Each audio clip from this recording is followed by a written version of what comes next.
सुप्रभात। मैं हूं जगेंद्र राणा। आज की हमारी आध्यात्मिक चर्चा का विषय है साधना का आरंभ। साधना का आरंभ।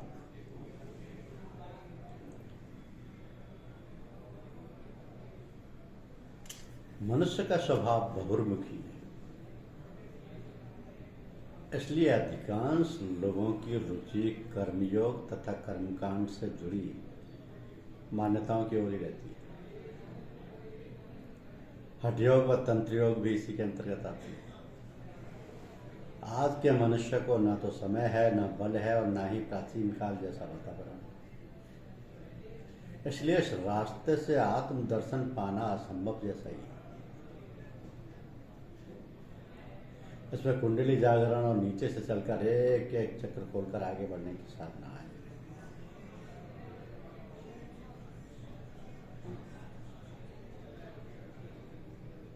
साधना है। इस रास्ते पर केवल चलने वाले साधकों को थोड़ी उन्नति करने के बाद पतित होते ही देखा गया है। इस प्रकार की साधना में अहम व कर्तापन के भाव का नाश नहीं हो पाता। साधक मन, इंद्रियों व शरीर के साथ लेकर साधना करता है, जबकि आंतरिक साधना में इन पर नियंत्रण करना पड़ता है। आजकल इस बात के पूर्ण पारंगत आचार्य भी नहीं दिखाई पड़ते। केवल मानसिक शक्ति उभार कर करामातें दिखाने वाले गुरु दिखाई देते हैं। तो पूरा जीवन बीत जाने पर केवल आसन प्राणायाम ही सिद्ध हो पाते हैं। आत्मदर्शन के मार्ग पर प्रगति नहीं हो पाती। ऐसे साधकों की गाड़ी प्राणमय कोष तक ही पहुंच पाती है। तो जिज्ञासु साधकों के सामने दूसरा तरीका उपासना या भक्ति मार्ग का है। यूं तो उपासना व भक्ति का भाव एक ही होता है, परंतु दोनों में इष्ट के रूप का भेद होता है। यदि साधक निराकार अव्यक्त ईश्वर में मन लगाता है तो ये उपासना कहलाती है। भक्ति में इष्ट शरीरधारी साकार मानकर उसकी पूजा की जाती है।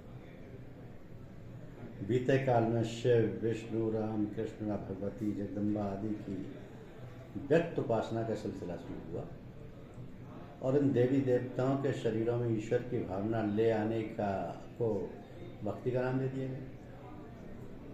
आगे चलकर संतों ने बिना देखे देवताओं की भक्ति से गुरु भक्ति को सर्वश्रेष्ठ माना, क्योंकि संतमत निराकारवादी होते हुए भी साधना की प्रारंभिक अवस्था में गुरु ध्यान को महत्व दिया। अब मन को एकाग्र करने का सबसे सरल यही उपाय बताया गया कि किसी देखी भाली जानी बूझी चैतन्य शकल पर मन को स्थिर किया जाए। इस स्थूल के ध्यान के बाद फिर सूक्ष्म में जाया जाए। गुरु को ईश्वर का रूप मानकर उसे सामने बिठाकर अपने को उसके नजदीक समझकर मन को एकाग्र किया जाता है। तो ये साधना मनोमय कोष से प्रारंभ की जाती है। जब साधक अपनी आत्मा को इष्ट में लय कर देता है तो ये उपासना योग कहलाता है। ये साधन केवल मन से किया जाता है। इसमें बुद्धि का कुछ लेना देना नहीं। इसका प्रारंभ हृदय क्षेत्र से किया जाता है। तो आध्यात्म क्षेत्र में लक्ष्य की प्राप्ति के लिए तीसरा तरीका ज्ञान योग का है। इसे संन्यास्त या निवृत्ति मार्ग भी कहा जाता है। ये बहुत ही कठिन व नीरस साधन है। तुलसीदास जी ने कहा कि ज्ञान को पंथ कृपाण की धारा, गिरत खगे से न लागे पारा। कि इस साधन को करने में मन, कर्म, उपासना या भक्ति को पीछे छोड़ना पड़ता है। ज्ञान मार्ग उन्हीं साधकों के लिए है जिन्होंने पहले साधन चातुष्टय अर्थात शम, दम, तितिक्षा और उपराम, इन 4 साधनों को पूरा कर लिया है। अब शम का अर्थ है मन पर नियंत्रण कर लेना, दम का अर्थ है इंद्रियों का दमन करना, तितिक्षा धैर्य व सहनशीलता को कहते हैं, और उपराम का अर्थ है संसार से वैराग्य। तो इन चारों साधनों में पारंगत होने पर ही साधक ज्ञान योग का अधिकारी माना जाता है। इसे बुद्धि योग के नाम से भी जाना जाता है। तो इस साधना का आरंभ विज्ञानमय कोश से होता है। इस साधना का आरंभ विज्ञानमय कोश से होता है। कहा जाता है कि बिना ज्ञान के मुक्ति नहीं होती, परंतु वास्तविक व अनुभवी ज्ञान ही साधक को आगे बढ़ाता है। किताबी ज्ञान तो केवल भ्रम की स्थिति पैदा करता है। ज्ञान मार्गी साधक सुरति की धार को बुद्धि के स्थान पर ही रोक देता है, उसे नीचे मन के स्थान पर नहीं आने देता है। इससे मन में कोई हरकत नहीं होने पाती, वो शांत व निश्चल पड़ा रहता है। इस प्रकार बुद्धि मन के प्रभाव में आने से बच जाती है। तो यहाँ का मुख्य साधन दृष्टा है। यहाँ ध्यान या और कोई क्रिया नहीं की जाती है। कर्म का अंत हो जाता है और साधक की कर्ता बुद्धि जाती रहती है। उसका स्थान दृष्टा बुद्धि ले लेती है। कर्तापन समाप्त होने से नए संस्कार नहीं बनते। इस प्रकार साधक पूर्व के संचित कर्मों को भोग कर आवागमन के चक्कर से छूट जाता है। तो इस साधन में गुरु करता है और शिष्य केवल दृष्टा है। अब गुरु के प्रकाश में ही उसे अपने हृदय क्षेत्र के देखते रहने से वास्तविक ज्ञान प्राप्त होता है। ज्ञान या बुद्धियोग की सफलता के लिए आवश्यक है कि शिष्य अपना ध्यान किसी भी समय गुरु की ओर से ना हटाए। इसमें गुरु विश्वास व समर्पण मुख्य है। इसमें केवल दृष्टा बनकर देखते जाना है, ना कुछ ऊंच नीच और ना कुछ अच्छा बुरा। केवल कुछ ही साधक विज्ञान में कोश से साधना शुरू करने के अधिकारी होते हैं। तो ईश्वर तक पहुंचने का एक चौथा तरीका भी है, जिसे अनन्य भक्ति या प्रेम योग कहा जाता है। यहीं पर ज्ञान भी पीछे छूट जाता है। अब बिना प्रेम के कोई भी साधन आत्मदर्शन नहीं करा सकता। जिस जगह सदियों के सच्चे भी रहे नाकामयाब, उस जगह एक आह तक मिले इबादत हो गई। फिर से सुनिए कि जिस जगह सदियों के सच्चे भी रहे नाकामयाब, उस जगह एक आह तक मिले इबादत हो गई। सैकड़ा वर्षों की पूजा व तपस्या भी जिस वस्तु को पाने में असफल रहे, वह प्रेम पीड़ा की एक कराह ने उसको पाने में सफलता प्राप्त कर ली। तो प्रेम व भय की अग्नि में साधक के सारे संस्कार भस्म हो जाते हैं। मिलन की आस के सामने संसार के सारे वैभव तुच्छ लगते हैं। वैराग्य की भावना बिना किसी साधन के स्वयं ही आ जाती है। प्रेम में एकाग्रता अपने आप आ जाती है। प्रेम पीड़ा में पतंजलि का अष्टांग योग पीछे छूट जाता है। प्रेम में प्रेमी का प्रेम पात्र गुरु अर्थात ईश्वर के प्रति चिंतन इतना अधिक और घना हो जाता है कि प्रेमी के हृदय में प्रेम मात्र के अतिरिक्त अन्य कोई विचार आता ही नहीं। साधक अपने गुरु की समाधि में या गुरु की रूप समाधि में मन लगाकर लय अवस्था फिर अध्ययन प्राप्त कर लेता है।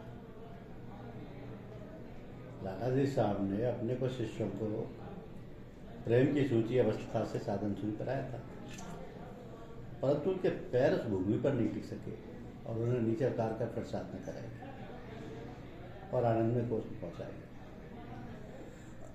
तो प्रेम योग से साधना शुरू करने वाले करोड़ों में कोई एक साधक ही मिल पाता है। सत्य तो यह है कि जिसे ईश्वर चाहता है उसमें ही ये प्रेम का जज्बा पैदा करता है। कहा भी है कि इश्क अव्वल दर्द दिले माशूक पैदा पीशवत, तान सोजत सम्मा की परवाना शैदा भी सब। प्रेम पहले प्रेम पात्र के हृदय में पैदा होता है, बाद में प्रेमी के हृदय में पहुंचता है। और जब तक पहले क्षमा नहीं जलती कोई परवाना उस पर आसक्त नहीं होता। यही संबंध ईश्वर और जीव का है, जो गुरु और शिष्य रूप में संसार में पैदा होता है। अब ईश्वर दर्शन अथवा आत्म साक्षात्कार की दिशा में हम जो भी कदम उठाते हैं वे सब साधना के ही अंतर्गत आते हैं। सभी प्रकार की साधनाओं को मुख्य रूप से दो भागों में बांटा जाता है, बहुर्मुखी साधन और आंतरिक साधन। बहुर्मुखी साधन का मतलब है मनुष्य स्वभाव से ही चहल पहल, शोरगुल और भीड़भाड़ पसंद करता है। इसलिए संसार में 99% लोग ऐसे बाह्य साधनों की ओर आकृष्ट होते हैं। जब तप, व्रत, तीर्थ यात्रा, कीर्तन, भजन, आरती, आसन, प्राणायाम आदि में मनुष्य अधिक रुचि लेता है। कोई भी साधन व्यर्थ नहीं जाता। उन साधनों से केवल आध्यात्मिक की ओर चलने की प्रेरणा मिलती और ईश्वर के रहस्य को जानने की इच्छा जाती है। तो बहुरूपी साधनों से आत्मा के दिव्य प्रकाश को नहीं देखा जा सकता। सार वस्तु तो अंदर है, हम उसे बाहर ढूंढ रहे। दूसरी आंतरिक साधन, तो जन्म जन्मांतर से हमारी प्रवृत्तियां बहुमुखी रही। हम बाहरी संसार की क्षणिक वस्तुओं में ही आनंद तलाशते हैं। कभी हमने अपने अंदर झांक कर देखने की कोशिश नहीं की। यदि हम बाहर से अपनी प्रवृत्तियों को समेटकर गुरु के शरणागत होकर अपने अंदर फैले आनंद के सागर को देखें तो हमारा जीवन ही बदल जाएगा। लाला जी साहब, महात्मा रामचंद्र जी और चचा जी महाराज ने कभी भी साधकों को पतंजलि के अष्टांग योग के यम, नियम, आसन, प्राणायाम में समय बर्बाद नहीं कराया। पतंजलि के अष्टांग योग, जिसमें कि यम, नियम, आसन, प्राणायाम आते हैं, इनमें समय बर्बाद नहीं कराया। सीधे धारणा, ध्यान, प्रत्याहार एवं समाधि, यानी अंतिम चार। प्रथम चार क्या थे? यम, नियम, आसन और प्राणायाम, अष्टांग योग। और अंतिम चार क्या है? धारणा, ध्यान, प्रत्याहार एवं समाधि। तो सीधे इन चारों की ओर लगा दिया, जो कि आंतरिक साधन क्या है। पहले चार बाह्य है, द्वितीय आंतरिक। तो साधना तो हृदय से शुरू की जाती है। हृदय चक्री सब चक्रों का राजा है। नीचे के चक्रों में शिष्य को नहीं उलझाया जाता। सदगुरु अपनी आत्मिक शक्ति को सीधे शिष्य के हृदय में प्रवेश करता है। और साधना का उद्देश्य है कि हृदय की मलिनता को दूर करें, मन में उठते हुए संकल्प विकल्पों को रोकें, वासनाओं के तूफान को नष्ट करें। तो सूफी संतों के अनुसार मनुष्य के अंदर एक आध्यात्मिक हृदय होता है।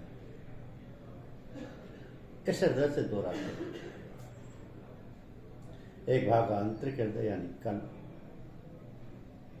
आंतरिक हृदय को बोलते हैं कल, और दूसरा बाह्य हृदय यानी नफ्स। तो आंतरिक हृदय यानी कल्ब हमें आध्यात्मिक और शाश्वत संसार की ओर ले जाता है। दूसरा रास्ता बाह्य हृदय यानी नफ्स हमें सांसारिक वासनाओं की ओर मोड़ता है, जिसे आलम नासूक कहा जाता है।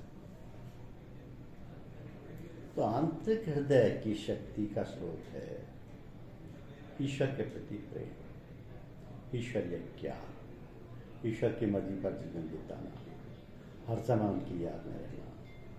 ईश्वर के प्रति प्रेम इस कदर बढ़ जाता है कि मन सांसारिक वासनाओं की ओर देखता ही नहीं। ऐसी अवस्था आने पर ही हृदय पूर्ण पवित्रता हासिल करता है, जिसको हम बोलते हैं प्योरिफिकेशन ऑफ हार्ट। इसको बोला जाता है तस्फिया का। दूसरी ओर बाह्य हृदय की यानी नफ्स की विशेषता है कि वो मनुष्य का झुकाव सांसारिक वासना, काम, क्रोध, लोभ, मोह की ओर कर देता है। तो हमें साधना द्वारा इन वासनाओं को रोकना व नष्ट करना तथा मन उधर से हटाकर ईश्वर की ओर मोड़ना। इसे तज़किया नफ्स कहते हैं। अब सूफी संतों ने जब जज यानी ईश्वर प्रेम और सलूक यानी डिवाइन अवेयरनेस अर्थात ईश्वरीय ज्ञान को बहुत महत्व दिया। तज़किया नफ्स की हालत बगैर जज्बे के नहीं हो सकती, क्योंकि जब हृदय जज्बे से भर जाता है तब वहाँ सांसारिक वासनाओं के रुकने के लिए जगह ही कहाँ बचती है। इसी प्रकार सलूक यानी ईश्वर तत्व का ज्ञान का संबंध तस्फिया कल्प से है। तो जब तक हृदय की मलिनता दूर करके उसे पवित्र नहीं कर लेते हैं तब तक ईश्वरीय ज्ञान नहीं हो सकता। इसलिए सूफियों ने तस्फिया कल्प को सलूक और तज़किया नफ्स को जज्ब की संज्ञा दी। एक सदगुरु में जज्ब और सलूक दोनों का होना जरूरी है। केवल जज्ब वाला व्यक्ति या केवल सलूक हासिल करने वाला किसी को पूर्ण तालीम नहीं दे सकता। कुछ सलूक को प्राप्त कर देते हैं, कुछ जज्ब को। तो हमारे यहाँ के बुजुर्ग संतों ने जज्ब यानी डिवाइन लव को पहले महत्व दिया है। साधक को प्रथम दिन ही प्रेम का छींटा दिया जाता है। आगे चलकर गुरु से प्रेम के रिश्ते को मजबूत करना पड़ता है। प्रेम की अग्नि में व्यक्ति के विकार भस्म होते हैं और आगे इसी प्रेम के माध्यम से ईश्वरीय ज्ञान यानी सलूक हासिल किया जाता है। तो प्रेम ही फनाइयत हासिल करने में सहायक होता है। धन्यवाद।